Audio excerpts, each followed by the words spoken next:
Well, hello, everyone. And today is another episode of Real Estate Jerky Live where we're talking to people running for, unfortunately, politics. And I say that positively and negatively because my wife won't let me run for mayor or anything else. So more power to you that your husband will let you run. And I don't mean that wrong, where someone's going to say you're a sexist and male chauvinist pig letting your wife do this. I'm just saying it takes a lot to put yourself out there for people to know who you are. As I know that from being on radio, eventually everybody knows everything about you, right? And so today we have Guadalupe. What is that? Lupita? One more time. Help me out there. Your real name. Lupita Salazar. And you're running for District 22? Correct. All right. So a lot of you, and I don't want to say you're the underdog, but you're more of a grassroots running right now that I can see. And that's great because that's what's really important. And for me, I don't care whether you're Republican, Democrat, or independent. Most of us are all right there in the middle. We care about everything the same, pretty much. And that's how we are. We need to make some changes in California. Why are you running? Wow. I know it's a big question, right? It's a big question. It's an accumulation of events, I would say. I used to be a Democrat. It's okay. No, I know. So it kind of, that's where it started. I was active politically, volunteering here and there. And then a couple of bills were concerning. SB 277, SB 276. I don't know if you're familiar. No, I want you to explain that to people. So these bills basically go into the state mandating what are, vaccines for school-age children. Okay. And removing the philosophical/religious exemption. And the other one goes into limiting medical exemptions. So they created a state board that they basically control. They being the current government of California. Mm-hmm. Okay. And it gives them the authority to add or remove any vaccines as they wish. And it puts doctors in a pickle. And I say this because they're limited to 5 medical exemptions that they can give. And they can be reviewed, possibly use their medical license. So that was one of the major things because I am a mother. Right. And you're also a little league mom. I'm little league mom, farmer, yes. And if you want, you can move that mic down a little bit if it's in your face too much. Because you just push it down a little bit. Okay. Just the whole arm. There we go. Much better. Sorry about that. No worries. Yeah. So this was one of the main things, and I say main things because at this point I was a Democrat. So I tried to schedule a meeting with my current legislator, which at the time was a lady by the name of Lorena Gonzalez down in San Isidro. I was living down there at the time, and everything was fine up until the day that I was supposed to meet with her. My meeting was canceled. I found myself blocked on social media, and I wondered why. And I said, how if she's the person that represents me? Well, it had to do with the questions I asked or was going to ask. I had sent an email, and I said, well, if this is the person that represents me and this is the party that represents me, why won't they meet with me? And it has to do with money. I mean, let's be real. Right? A lot of these campaigns and people get large amounts of money donated to their campaigns. So it was frustrating. It was frustrating to see this, to realize how it worked. From there, it was, okay, now let me try to meet with these other legislators who are not from my political party. And lo and behold, they met with me. So I started questioning my my political party of choice. And I said, Jesus, my father was right. I am more of a conservative than I am a liberal. And it caused me to really, really look into it. And I said, it was a major turning point because at the time I found I was about to be a mother. And I went from being pro-choice to saying, I can't make this argument anymore. and realized I was pro-life. And I decided I was going to change my political party. I went ahead and I did that. And my father still makes fun of me for having been Just, it doesn't matter where you come from. no, not at all. Yeah, But yeah. he says you were pretty, I don't know how you were like that because as Hispanics, we're very conservative, Right. and I definitely went towards the other side, but I believe it was a good thing because it centered me. So I wouldn't say I'm extreme right. I'm definitely more of a moderate. I still believe it's people over party, people over politics. Definitely all day, every day. Freedom over everything, like my shirt says. And Like that flag's supposed to represent. yes, it should. It should. And unfortunately, we've lost that. It's there. We just have to. And a lot of people say, why aren't you moving out of California? And this is what we talk about on the show all the time, is because I don't want to leave California. I like the weather, and I want to fight and stand up. I want to make California golden again. It's tarnished right now with all the different policies that we've had.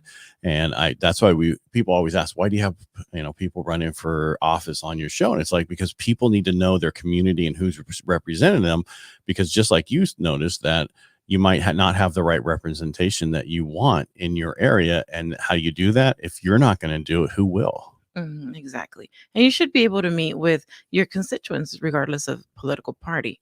So yes, I am a conservative Republican, but I want to represent everyone. I meet with everyone. I speak to everyone. I do not care what your political affiliation is. I know that what we have to concentrate is right. We have to concentrate here, which is at a local level. We have to take care of our community first. So I am a God, family, country, right? And if you apply this to this district, we need to take care of our district. And it's difficult when there's an imbalance in the legislature. And I say imbalance because, we say it doesn't matter what your political affiliation is, but we do have a super majority. And like I've said, I've met with them throughout the years, and people from the other side, meaning the left, meaning Democrats, will say, I do agree with you. I would oppose this bill, but if I do, my party will pull endorsements, will pull money, and this will probably be my last year. And it shouldn't be like that. I think that you should be able to represent your people regardless of what your party is saying. And if your party has that much control over you, then maybe we should run, regular people, real people who are maybe like me. I am a conservative Republican, but I'm not running with my party. And my party is not what is going to decide how I vote and how I run my office and how I speak to people, who I speak to, and whatnot. So what you're saying is, if you got in and you fought them, and then that was your one term you had, you'd be okay with that if you did everything. So I think the problem that we have is, I know, is career politicians. They want to stay in as long as possible. So they're going to do what they need to do to stay there. Where the whole reason that this whole party system was back in the day was you'd go serve for government, with your party, whatever you do. And then you came back to the community after you did that and had lived out your rest of your life. You didn't do it for 30, 40 years, and you didn't go in poor and come out wealthy. That is the things that need to be changed now. Why we need normal people in there. And first we have to fix California, because until we fix California, we can't fix anything else. Exactly. This is one of the things where I want to get to, where people ask me, well, what would you change? What bills would you write? Are you for lower taxes? Are you for this? Are you for that? Yes, but I'm going to be honest. I'm not going to be able to do much. And this is every single person in this seat. Whoever wins it, whether it's me or a Democrat, well, or a Republican, and they say, this is what I'm going to do, this is what I'm going to do, they're not going to be able to do it. And I don't want to be pessimistic. I'm being realistic. And it's, again, it's the money, it's the party politics, it's people that go into it for a career. It's if you decided to run for this seat, maybe people gave you money, maybe you're going to owe people favors, and whatever it is that you promised, you're not going to work on. We need to save California, like you said. I could have ran away in 2019 after some of these atrocious bills, but I said, I'd have to leave my farm, I'd have to leave my family, and I'm pretty stubborn. So I have to give this a real fight. I have to take this to the local level. I have to run grassroots. I cannot allow money or party to control me. I don't know if you read some of my information, but one of my things that I can promise, Of course I do. the district is I am reinvesting half of my salary back into the district. It's one of the things that I can promise, because if we remove money, I believe if we remove money from this equation, you can go back to being a public servant, which is what you should be. But like you said, most people go into this for, a career. You can be an assembly member for X amount of years, and then you term out, and now you can run for Congress, as we're seeing with, Mr. Adam Gray. This is just the way it works, and they make a lot of money, not just by their salary, but by the people they meet and what they we all know that. So you said if you're not going to be able to do anything, why run? Okay, so I know that question was coming. Yeah, right? definitely. Yeah. I've had this question asked before too. So because I can tell you I'd write this bill, of course I'm going to write bills. Will they pass? Most likely not. Will I try to work with everyone? Of course I will. Right. But coming from the background of, I've already tried to meet with all these people, and they've told me I cannot vote this way because my party tells me I have to vote this way. And if I do, then I'm done. Right. And they're not willing to go against their party, which they should if they're representing the people. So I would use this platform to help other seats in other districts elect real people, which is what we need. Bring back the teachers, bring back the business owners, the farmers, these people that should be representing your community. And I'm real big on veterans getting in myself, because I don't care. And I always say this, I don't care what party affiliation you are with as a veteran, you can talk to each other. You don't get upset about things. You can actually have a conversation. And that's the problem these days. Nobody can have a conversation. Like you said, people get too emotionally charged. We've lost being able to hear each side and understand that, hey, I might not agree with you, but I understand that what your side is saying.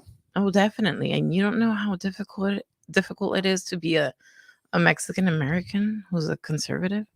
But actually, according to what I saw today, only 26% of them are left over the other side. Yeah. I mean, we're flipping over like flapjacks. Yeah. We're realizing the left went too left.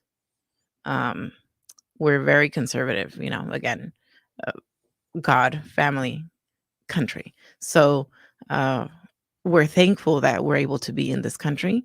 And as my father would say, why would I want this country to turn into the one I left? Right? So now it's up to us to make sure that doesn't happen. And how does that not happen? That means fighting. That means speaking up. That means not being afraid. That means going against whoever it is that you have to go against in order to preserve what we have and make it better. And not make it better according to what I think is better, but better to better in the way of, I spoke to you, and I think we could all agree that the less government we have, the less these people are involved in our life, the better we can all live. I totally agree. Gosh, and what people don't realize in California, I think it's 47% of the population is Hispanic. So if you can reach that group and they see what the problem is and they vote, they can control the election. They need to get out and vote. And I don't want to hear anybody send me bad mail because I said I just mean everybody needs to get out and vote, but even more so the Hispanic population to vote about what they think, because everybody puts words in their mouth, right? And you can see how bad it is out there with everything that's going on. You're a farmer, you see everything. I mean, the inflation right now is getting ridiculous. Oil prices, diesel prices, which is controlling, for everything. And I don't mind getting off oil eventually, but we can't do it overnight. And that's the problem right now. And I guess I shouldn't be talking. It's your platform, not mine. No. I mean, one of the best things about running for this position is that I get to speak to people like you. Yes, you're hosting this and you are asking me, but I also have the opportunity to see where you stand, which is honestly where most people stand.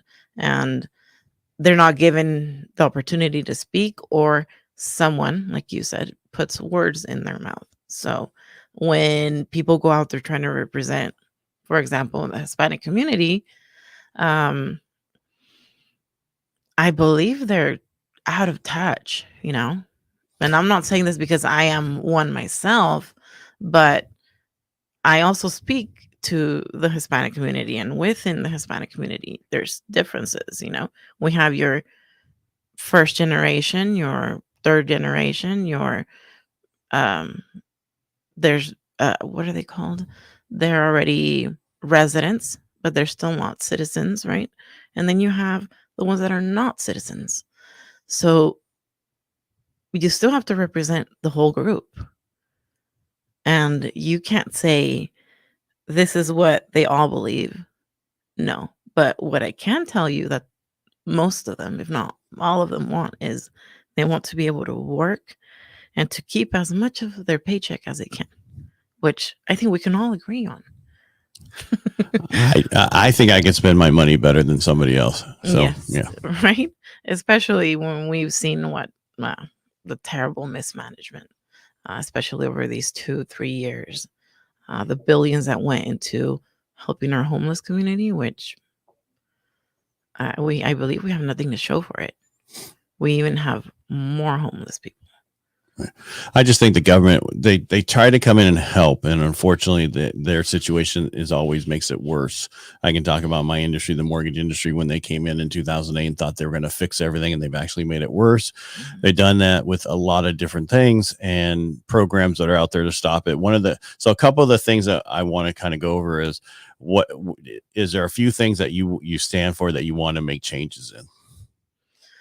Because a lot of people go, I'm here for forest. I want to fix the forest. I want to be able to log it out so we don't burn California anymore. Because I have a list. Okay. Of course, the forest. I'm the biggest tree hugger. So conservative, even though some people believe it's the opposite, right?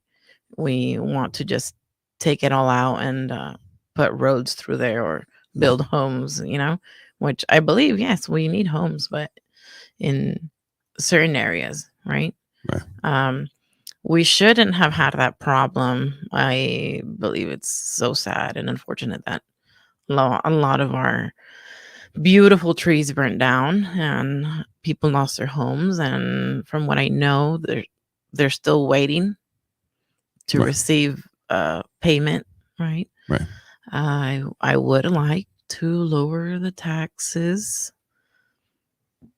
I don't know why we can't agree on it. If I'm pretty Are you talking sure about the budget for that kind of taxes? Whatever. Everything. Okay. Yes, in general. Well, the reason they can't agree on it is because if they lowered the taxes, they wouldn't have a $68 million surplus or whatever to give programs away that then they have to keep giving programs. So this is my take. The forest and the water, they don't, current people who are in charge don't want it fixed.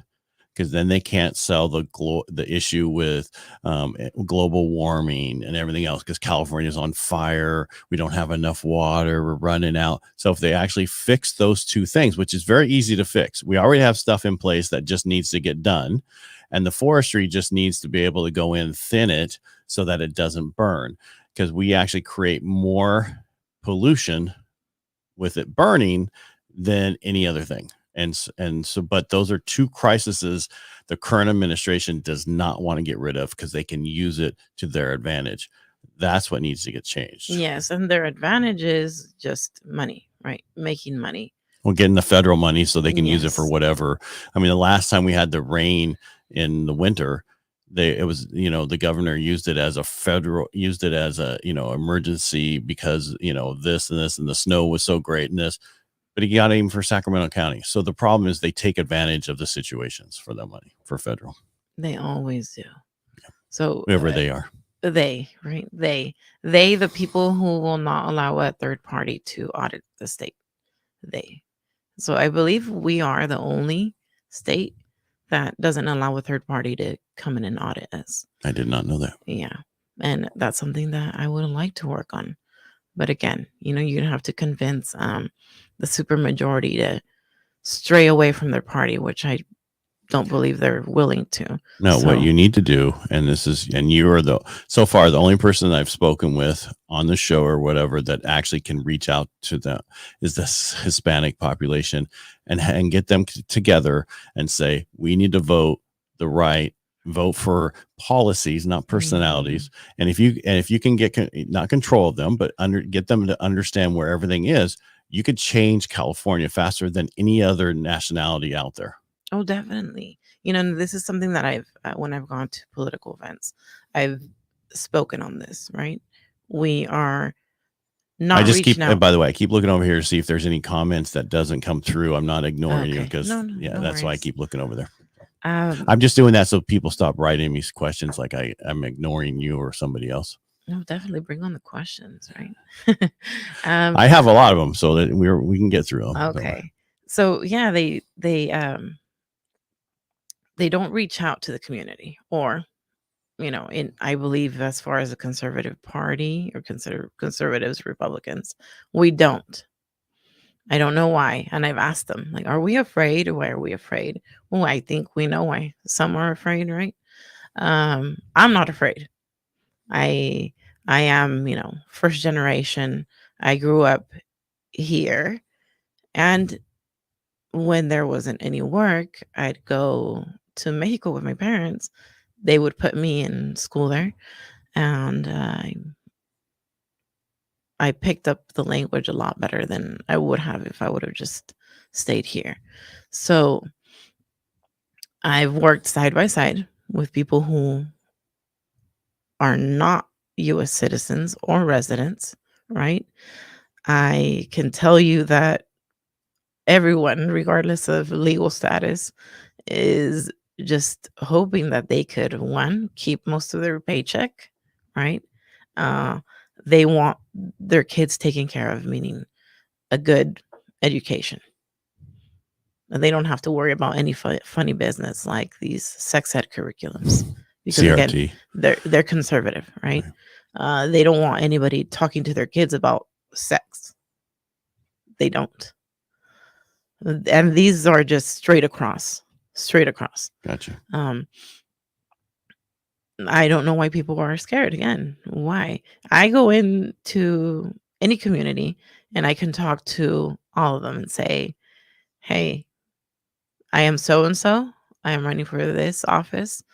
I am a conservative. I want to get to know your community and what issues you have here. And most of them don't know, right, what an assembly member is. They don't understand any of that. They don't know what it is. I didn't even know about it. So. There's some people running for the seat that barely know what it is. And I can say that, if we did reach out to the Hispanic community, we can definitely blow this up. And this is only one seat, but if you go down to That's why I'm trying to tell you, that's what you need to do. That's what you need to work on. Mhm. Get together with a bunch of and a group and reach out to them all the way through California, because that's who can make a huge change in California, because that's almost half the population of California. Mhm. If we can get half of the population to actually vote right, and I don't mean right or left, I just mean under policies and not, because I think a lot of politicians they take for granted that a certain kind of group is going to vote a certain way no matter what they do, right? And that's what the Hispanic population has been taken advantage of over the so many years, that they think they're going to vote Democrat no matter what. And they're real, and everybody's waking up going, these policies that are in place right now, even and everybody looks to California first. Whatever gets away with in California, they take it nationally. So we need to make that change to say we're tired of status quo. We're tired of what's going on right now, and we need to fix it. I'm just saying, if you could reach out to the community and get them engaged, then it can make a huge difference in California. Oh, definitely. And it's something that we've been working on at a grassroots level again, because when I've reached out to the party, I get crickets.